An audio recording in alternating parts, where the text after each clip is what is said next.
오늘 말씀의 제목은 좀 긴데요. 어제는 죄인, 오늘은 무비보셋, 내일은 다윗이라는 제목으로 함께 말씀을 나누도록 하겠습니다. 오늘 설교에 앞서서 은혜라는 말을 조금 고민해 보려고 합니다. 여러분, 은혜라는 말을 어떻게 이해하고 계십니까? 물론 어떤 자격과 조건 없이 주어지는 것이라고 이해하고 계실 줄 압니다. 물론 틀린 말이 아니고요. 그러나 조금 더 구체적으로 이 은혜에 대해서 알아보면 안목이라는 책에서 박영서 목사님은 이 은혜에 대해서 이렇게 말씀하고 있습니다. 은혜는 인과율 너머에 있는 대원칙입니다. 인과율이란 원인과 결과의 법칙이 바탕이 된 보상의 법칙, 즉 사람이 무엇으로 심든지 그대로 거두리라에 담긴 원칙입니다. 여기서 은혜는 인과율을 깨는 것이 아니라 이 법칙 너머에 있는 대원칙입니다. 우리는 인과율, 즉 원인과 결과가, 원인이 있으면 결과가 있다. 또 노력한 만큼 반드시 보상이 따른다. 열심과 진심을 다해 믿으면 축복하신다. 많이 내면 더 많이 부어주신다. 이런 말들에 되게 익숙합니다. 그리고 우리는 이것들을 은혜라고 오해합니다. 이 오해는 은혜를 우리가 제대로 알지 못하기 때문에 오는 것입니다. 그렇다고 이 인과율을 무시해도 된다는 말은 아닙니다. 오늘 우리가 받은 은혜는, 지금 여러분들이 누리는 은혜는 모두 우리가 무엇인가를 열심히 하기 전에 이미 결정된 것들이며 대원칙을 넘어선다는 것을 기억하셨으면 좋겠습니다. 오늘 정말 은혜가 무엇인지 오늘 말씀 속에서 여러분들이 적용하면서 들으시면 참 좋을 것 같습니다. 성경에서 다윗과 사울을 계속적으로 비교하는 이유는 무엇이냐면 순종했더니 복받고 불순종하면 벌받는다 라는 정도를 확인시키기 위한 어떤 그런 비교가 아닙니다. 성경의 이 둘을 비교하는 그 의도는 무엇이냐면 하나님의 통치 아래 있는 자와 그렇지 못한 자를 비교하고자 함입니다. 여러분, 통치 아래 있다라는 말은 은혜와 자비와 긍휼과 기다림 안에 있다라는 말입니다. 그래서 다윗은 하나님의 기다림, 또 인내, 긍휼 안에서 하나님이 목적하신 이 장성한 분량에까지 성장하는 것을 우리는 말씀을 통해 알 수 있습니다. 어떻게 보면 다윗은 사울보다 더 많은 죄를 지었습니다. 그런데 하나님은 이 다윗을 포기하거나 버리시지 않습니다. 오히려 다윗을 더 성장시키십니다. 그 대표적인 사건이 밧세바 사건입니다. 밧세바 사건 전까지 다윗은 하나님 앞에 순종 잘하는 자녀였다면 밧세바 사건 이후로 그는 모태에서부터 철저히 자신이 죄인이라는 것을 고백함으로 말미암아 나라는 존재 자체가 죄인이라는 사실을 깨닫습니다. 동시에 그런 흉악한 죄인인 자신을 하나님이 얼마나 사랑하시는지, 또 자신의 실수와 실패와 죄짓고 난 다음에 그 하나님의 사랑을 다윗이 철저하게 깨닫는다는 것이죠. 이 깨달음은 다윗이 잘해서, 그가 선을 많이 쌓아서 순종해서 하나님 앞에 진심이어서 주시는 것이 아니라 은혜여서 기다려주시고 참아주셨기 때문에 가능했다라는 것입니다. 이렇게 다윗은 하나님의 은혜 안에서 자랍니다. 성장하고 커가는 것을 알 수 있습니다. 반대로 이 하나님의 통치 안에 거하지 않는 자들, 거하지 못하는 자들, 은혜 아래에 없는 자들은 성장 정도가 없는 것이 아니라 그들에게는 오직 심판밖에는 기다리고 있는 것이 없습니다. 그리고 이런 자들의 인생에서 그들이 만들어낼 수 있는 것은 겸손이나 긍휼, 용서나 사랑과는 거리가 먼, 승리하기 위해, 이기기 위해 폭력과 암투와 시기와 투쟁뿐이라는 것을 우리는 성경을 통해 계속해서 우리에게 말씀하고 있습니다. 사무엘상 15장에 보면 그 사무엘상 15장에서 사울이 폐위됩니다. 그리고 17장에서 다윗이 골리앗을 죽이죠. 이 골리앗을 죽인 다윗을 사울이 시기하고 질투하고요, 끊임없이 그를 죽이려고 합니다. 그리고 그를 쫓아가죠. 또 사울이 죽고 난 이후에 아브넬이 자신이 가진 권력과 힘을 통해서 이스보셋을 옹립합니다. 세상은 다 그렇게 흘러갑니다. 힘이 힘으로, 권력이 권력으로. 이 아브넬을 죽인 요압은 어떻죠? 이 요압도 마찬가지인 사람이었습니다. 사무엘하 3장 39절을 보시면 이런 말씀이 있습니다. 내가 기름 부은 왕이 되었으나 오늘 약하여서 수르야의 아들인 이 사람을 제어하기가 너무 어려우니 여호와는 악행한 자에게 그 악한 대로 갚으실지로다 하니라. 여기서 수르야의 아들이 누굽니까? 요압입니다.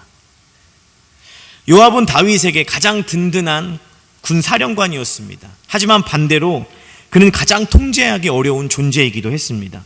왜냐하면 그가 가진 권력 때문에 그렇습니다. 이렇듯 성경에서 은혜 안에 거하지 않는 자들, 그들이 살아가는 세상, 그 세상의 관심은 전부 누가 우위에 서는지, 누가 힘으로 누구를 다스리는지, 오직 거기에 대한 관심밖에 없습니다. 사무엘서뿐만이 아니라 성경 전체의 중요한 내용이고 흐름입니다. 예수님께서 인간의 몸을 딛고 이 땅에 오셨습니다. 오셔서 받으신 질문이 뭐죠?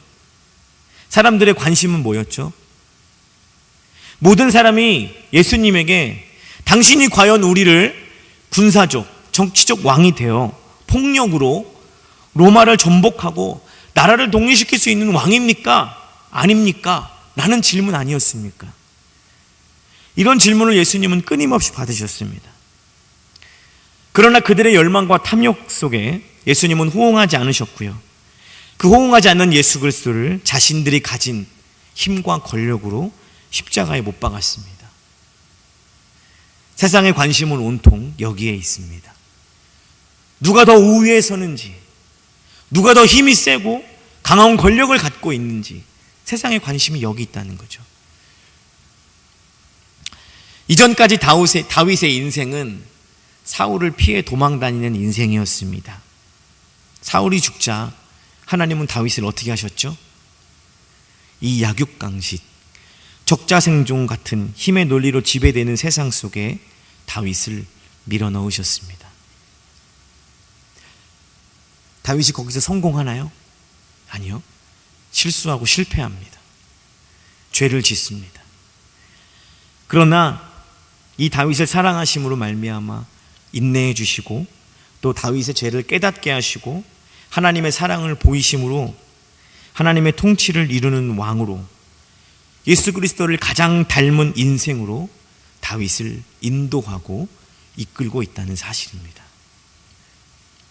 오늘 다윗이 하나님의 통치를 이루는 자의 모습을 가장 잘 보여주는 사건이 바로 이 9장입니다. 말씀을 준비하면서 어떤 본문을 설교를 하지 고민하다가 오늘 보니까 이제 1, 2, 3, 4 매일 성경을 보니까 9장이더라고요. 9장을 묵상하면서 이런 부분으로 설교를 하면 되겠다라는 생각으로 좀 말씀을 준비했습니다. 오늘 이 다윗의 결정, 그리고 그가 한 행동, 쉬운 결정은 아닙니다, 여러분. 그리고 쉬운 결단도 아니었습니다. 오늘 사울의 손자 요나단의 아들 무비보셋을 이 예루살렘으로 데려오는 일은 여러분 우리가 생각한 것보다 결코 쉽지 않습니다. 1절을 같이 한번 보도록 하겠습니다. 오늘 사무엘하 9장 1절입니다. 같이 읽도록 하겠습니다. 소리내어서 시작. 다윗이 이르되 사울의 집에 아직도 남은 사람이 있느냐? 내가 요나단으로 말미암아 그 사람에게 은총을 베풀리라 하니라. 어느 날 다윗이 문득 평안하게 잘 살다가 요나단과의 약속이 탁 생각이 나서 갑작스럽게 한 행동이 아니라는 겁니다.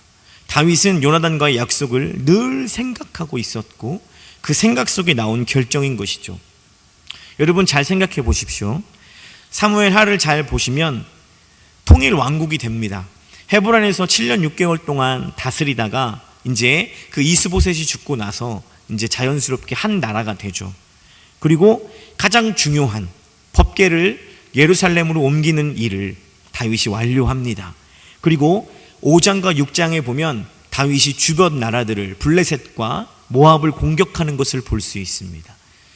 이 이스라엘이 군사적으로 나라가 아주 평온해졌다는 것을 볼 수 있죠. 그리고 7장에서 하나님께서 다윗을 축복하시고 8장에 보면 다윗이 주요 관직에 사람을 세우는 것을 볼 수 있습니다. 나라의 기틀을 다잡는 것이죠. 다윗이 이렇게 하고 나서 바로 무엇을 하냐면 9장에 무비보셋을 찾습니다. 자신의 왕권을 위해 약속을 헌신짝처럼 버릴 수 있는 세상이지만 하나님은 아브라함과 이삭과 야곱과 맺었던 언약을 영원히 기억하시고 그것을 이루신 것처럼 오늘 다윗도 요나단과의 했던 그 약속을 기억하고 그가 가장 민감한 시기에 무비보셋을 찾고 있는 것입니다. 그런데 잘 생각해 보면 이전에 다윗은 이 아브넬로부터 사울의 딸 미갈을 데리고 왔습니다. 어떤 일이 있었죠? 이번 주일날 보신 것처럼 미갈이 다윗을 업신여기죠. 제가 초등부 설교를 했는데요, 이 업신여기다를 개무시하다라고 표현을 했더니 애들이 이렇게 이해를 빨리 하더라고요. 아이들 말로 어떻게 설명할까 고민하다가 이렇게 했는데, 네. 그 초등부의 피드백은 아주 열정적인 목사님이었다라는 피드백을 받았습니다. 이렇게 다윗과 불화를 겪습니다. 사울의 딸 미갈을 데려왔지만 다윗은 이 미갈과 불화를 겪죠. 나라가 기틀이 마련될 때요, 여러분 가장 조심해야 되는 것이 무엇이냐면 전 왕조를 기억나게 하지 않는 것입니다. 그래서요, 공포 정치를 통해서 사람들을 묶든지 아니면 선물과 이 어떤 것들로 그들을 포섭하든지, 이 둘 중에 하나는 세상이 취하는 방법입니다. 그런데 다윗은 지금 이 예루살렘에 전 왕조의 혈통의 왕자를 그냥 그 가족의 어떤 이웃 사촌과 사촌 그게 아니라 직계의 왕자를 예루살렘으로 데리고 오는 겁니다. 먼저 다윗은 사울의 종 시바를 부릅니다. 좀 발음을 세게 하면 안 됩니다. 시바를 부릅니다. 그리고 그 시바에게 사울의 집에 남아있는 사람이 있냐라고 물어보죠. 그러니까 5절에 보시면 다윗 왕이 사람을 보내어 로드발 암미엘의 아들 마길의 집에서 그를 데려왔다라고 성경이 기록합니다. 그리고 시바가 이 무비보셋을 뭐라고 소개하냐면 다리를 저는 자다라고 소개를 합니다. 이 무비보셋이 다리를 저는 이유가 사무엘하 4장 4절에 나옵니다. 한번 자막을 띄워주시겠어요? 같이 한번 읽어보도록 하겠습니다. 시작. 사울의 아들 요나단에게 다리 저는 아들 하나가 있었으니 이는 무비보셋이라. 전에 사울과 요나단이 죽은 소식이 이스라엘에 올 때에 그의 나이가 5살이었는데 그 유모가 안고 도망할 때 급히 도망하다가 아이가 떨어져 절개되었더라. 여러분, 이 다위 저는 자의 의미는 무엇이냐면 그의 삶이 수치스러운 삶이었다는 것을 대변해 주는 말입니다. 시바가 무비보셋을 소개할 때 시바도 무비보셋을 이 다윗 왕에게 그렇게 소개합니다. 그는 하찮은 사람입니다. 아주 낮고 천한 사람입니다 라고 소개하는 거죠. 이 무비보셋도 다윗에게 자신을 뭐라고 표현합니까? 개화 같은 자다라고, 아주 하찮은 자라고 표현하죠. 여러분 잘 생각해 보십시오. 다윗이 남유다 그 헤브론에만 왕이 되는 것이 아니라 통일 왕국이 되었을 때 가장 마음을 졸였던 사람이 누구일까요? 바로 이 무비보셋입니다. 갑자기 자신에게 다윗의 신하들이 우르르 차려왔습니다. 그리고 다윗이 당신을 찾습니다 라는 말을 했을 때 이 무비보셋이 어떤 마음이 들었을까요? 아, 죽었구나. 그런 생각이 들지 않았겠습니까? 당연한 거 아니겠습니까? 세상의 정치와 세상의 통치 방법으로 보면 이 무비보셋은 반드시 죽여야 할 자입니다. 없이 여겨야 할 자입니다. 그리고 이 무비보셋은 아들이 있었습니다. 혹 누군가 사울 왕의 왕조를 이으려는 마음이 있었다면 그로 인해 다시 이 무비보셋의 아들을 옹립할 수 있는 가능성이 있습니다. 이 무비보셋을 예루살렘으로 데려오는 것은 결코 쉬운 일이 아니었다는 것이죠. 7절에 다윗이 뭐라고 이야기를 하냐면 다윗이 그에게 이르되 무서워하지 말라. 내가 반드시 내 아버지 요나단으로 말미암아 내게 은총을 베풀리라. 내가 내 할아버지 사울의 모든 맏을 도로 주겠고 또 너는 항상 내 상에서 떡을 먹을지니라 하니라. 여러분, 인간적으로 이 상황이 쉽게 이해되지 않아야 맞습니다. 사울의 가족이라면 이가 갈릴 정도로 미울 것이 다윗의 인생이었음에도 다윗이 지금 무비보셋을 위로하고 있고요, 그에게 은혜를 베풀고 있습니다. 우리는 쉽게 다윗이 통치자이고 무비보셋은 절름발이기 때문에 망한 왕조의 사람이기 때문에 다윗이 그를 위로했다라고 말할 수 있습니다. 다윗이 우위에 있는 자였기 때문에 그를 위로할 수 있었다라고 말할 수 있다는 말입니다. 그러나 그것은 하나만 알고 둘은 모르는 겁니다. 하나님께서 다윗의 인생에 은혜를 담으셨기 때문에 지금 이 다윗이 무비보셋을 그렇게 대할 수 있는 겁니다. 그동안 자신에게 부어주신 이루 말할 수 없는 하나님의 은혜가 오늘 이 다윗의 행동의 근거가 된다는 것입니다. 다윗의 심성과 성품이 착해서 그랬다라는 어떤 명분으로 간단하게 해석할 수 있는 말이 아니라는 것이죠. 오늘 다윗이 찾아내는 이 무비보셋은 모르긴 몰라도요, 자신의 생에 대한 회환과 불만과 원망이 가득했을 것입니다. 그런 삶의 나날이 연속이었을 것입니다. 왜요? 자신의 의지가 아님에도 불구하고 다리를 절게 되었다는 것입니다. 오늘 이 무비보셋의 인생을 욥이 이렇게 대변하고 있습니다. 욥기 7장 15절부터 21절을 보시면 이런 말씀이 있습니다. 나중에 7장을 한번 다 읽어보시면 좋겠는데요. 이러므로 내 마음에 뼈를 깎는 고통을 겪느니 차라리 숨이 막히는 것과 죽는 것을 택하리이다. 내가 내 생명을 싫어하고 영원히 살기를 원하지 아니하노니 나를 놓으소서. 내 날은 헛것이니이다. 사람이 무엇이기에 주께서 그를 크게 만드사 그에게 마음을 두시고 아침마다 권징하시며 순간마다 단련하시나이까.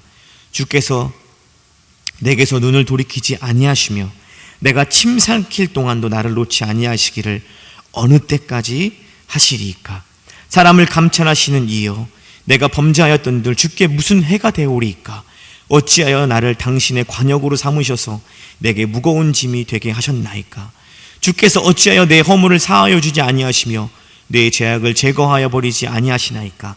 내가 이제 흙에 누우리니 주께서 나를 애써 찾으실지라도 내가 남아있지 아니하리이다.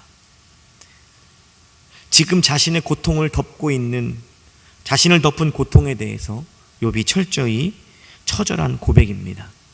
아침마다 자신의 죄를 징계하시고 화살로 자신을 관역 삼아 쏘고 계시는 그 고통 때문에 이 욥이 죽겠다라는 외침입니다. 침 삼킬 동안도 자신에게 눈을 떼지 않는 이 하나님, 왜 나에게 이러십니까? 라는 이 고백은 오늘 무비보셋의 고백이기도 합니다.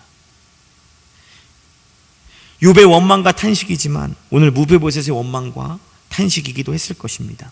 왜 그러냐면요, 여러분, 유대 사회에서 장애인으로 살아간다는 것은 쉽지 않은 정도가 아니라 인간 이하의 대접을 받는다는 말입니다.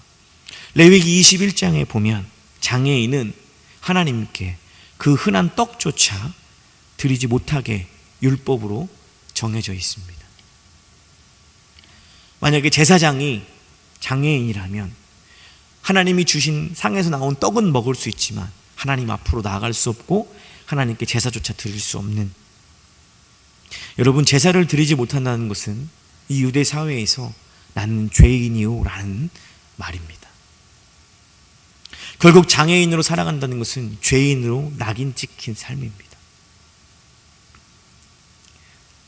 이런 무비보셋의 삶은 최대한 조용히 목숨만 부지하고 있는 것이 자신의 삶의 목표였을지 모릅니다.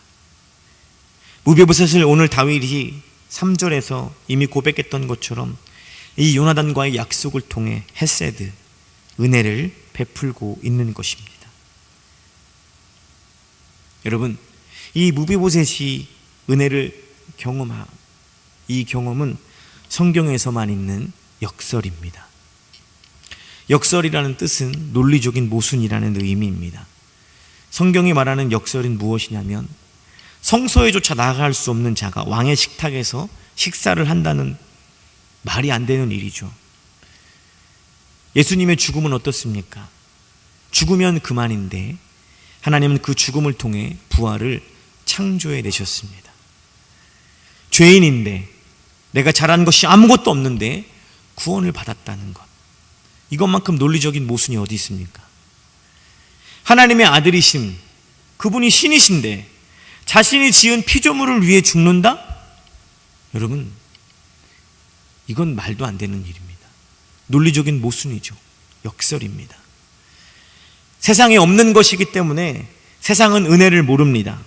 인과율만 알고 있기 때문에 내가 열심히 해서 취할 수 있는 것밖에는 없습니다. 그래서 그들의 눈에는 이 모순이 없습니다. 역설이 없습니다. 오늘 무비보셋은 그 역설의 수혜자가 된 것입니다. 오늘 우리의 모습이기도 하고요, 우리의 경험이기도 합니다. 우리 역시 무엇도 어떤 것도 잘한 것도 없는데 구원을 받았습니다. 구원받기 전에는 하나님을 믿어야 한다는 생각도 못했습니다. 전혀 그런 생각을 해본 적도 없는데 어느샌가 우리가 구원받았더라, 하나님을 믿고 있더라는 것이죠. 이게 로마서 5장 8절의 고백이지 않습니까? 어제 우리는 다 죄인이었습니다. 오늘 우리는 무비보셋입니다. 여러분, 고통 가운데 계십니까? 통곡과 원망 가운데 계십니까? 하나님 무비보셋을 통해 오늘 우리에게 보여주고자 하시는 것이 무엇입니까? 쨍하고 해뜰 날 있다?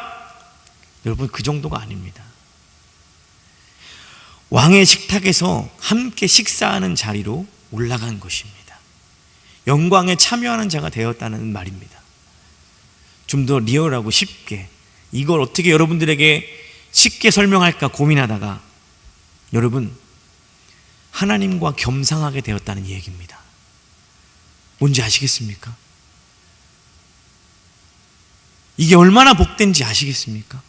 무비보셋이 자신이 아무것도 한 것이 없음에도 불구하고 다윗 왕과 겸상하게 되었다라는 얘기는 우리가 아무것도 한 것이 없음에도 불구하고 하나님과 겸상하게 되었다는 것과 같은 의미라는 것입니다. 너무 놀라운 것이죠. 아무도 안 놀라시네요. 쨍하고 해뜰 날보다 더 큰 것입니다.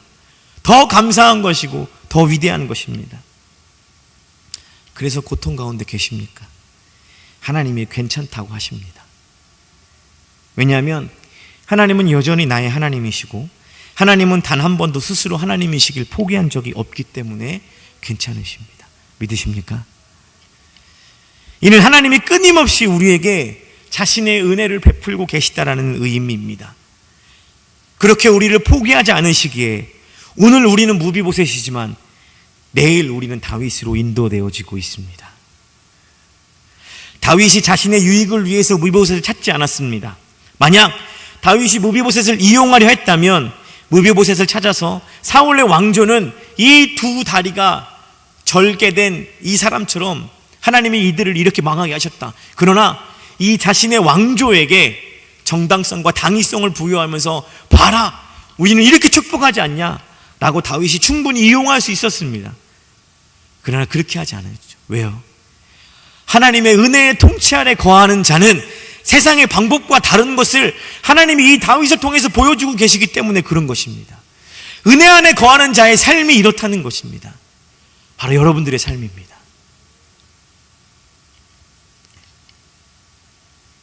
우리는 다윗을 통해서 하나님의 은혜의 통치 안에 거하는 자의 삶의 모습을 보게 됩니다. 우리도 다윗과 같은 그곳으로 부르심을 입었습니다. 우리의 삶을 통해 세상의 가치와 통치 이념이 아닌 하나님의 마음으로 섬기고 낮아지며 남을 나보다 낮게 여기며 그들을 사랑하는 자리로 우리를 인도하고 계시다라는 사실, 우리를 그곳까지 자라게 하고 계시다라는 사실들을 우리는 기억해야 합니다. 하나님은 반드시 우리를 여기까지 자라게 하실 것입니다. 하나님의 목적하심, 나를 향한 목적하심과 뜻이 여기 있기 때문에 그렇습니다. 힘들어서 싫으시다고요? 그래도 가셔야 합니다. 왜냐하면 하나님은 우리를 하나님의 백성으로, 자녀로, 권속으로 삼으셨기 때문에 그렇습니다. 에베소서 2장 19절 말씀을 보고 말씀을 정리하도록 하겠습니다. 같이 한번 읽어볼까요? 그러므로 이제부터 너희는 외인도 아니요 나그네도 아니요 오직 성도들과 동일한 시민이요 하나님의 권속이라. 아멘. 사랑하는 성도 여러분, 에베소서 2장은 우리가 하나님과 겸상할 수 있는 자리로 우리를 부르셨다라고 말씀합니다. 무비보셋이 한 것이 아무것도 없습니다. 다윗이 그를 찾아내어 일방적으로 은혜를 베풀어 줬습니다. 인과율을 넘어선 하나님의 사랑이 무엇인지 보여줬습니다. 잘하면 복받고 원인이 있어서 결과가 있는 정도의 수준의 그런 복이 아니라, 그 정도가 아니라 아무것도 한 것이 없음에도 베푸신 은혜를 오늘 다윗은 무비보셋에게 해주셨습니다. 이 다윗이 누굽니까? 예수 그리스도를 가장 잘 대변하는 인물 중에, 가장 잘 묘사한 인물 중에 한 사람 아닙니까? 동일하게 우리가 아무것도 한 것이 없음에도 하나님은 우리에게 같이 밥 먹자 하십니다. 여러분, 이 무비보셋의 이름의 뜻을 혹시 아십니까? 그 무비보셋의 이름의 뜻은 수치, 부끄러움을 끝맺은 자라는 뜻입니다. 사울 왕조의 그 다윗과의 악연, 장애인으로 살아가는 그 모든 삶의 나날의 수치를 이 무비보셋이라는 이름이, 오늘 다윗 왕이 그를 자신의 식탁에서 함께 먹게 하심으로 그것을 끊었다는 사실입니다. 다리 저는 자는 장애인으로 가문의 수치였고 죄인이었을지 모르나 오늘 다윗과 겸상하는 자가 되었습니다. 하나님의 통치하에 거하는 자들, 오늘 그 영광을 맛본 것으로 끝나는 것이 아니라 내일 다윗으로 부름받은 자리로, 하나님의 은혜를 담는 자리로 우리를 인도하고 계십니다. 물론 그렇게 살아가는 삶이 쉽지는 않을 것입니다. 그러나 그 자리가 영광되고 명예로우며 복된 자리라는 것을 여러분 꼭 기억하시기를 바랍니다. 마지막으로 말씀을 정리하면, 어제 나는 죄인이었는데 오늘 나는 수치를 끄는 무비보셋이 되었고요, 내일은 다윗으로 인도되어지는 자리로 하나님 우리를 인도하고 계시다는 사실들을 늘 기억하시기를 바랍니다. 열심히 해서 되는 것이 아니라 하나님이 목적하심이고 당신의 뜻입니다. 이 길을 가는 우리의 삶이 복됨을 아시고 담대히 또 하나님을 온전히 의지하며 이 길을 걸어가시는 저와 여러분 되시기를 주님의 이름으로 축복합니다. 기도하도록 하겠습니다.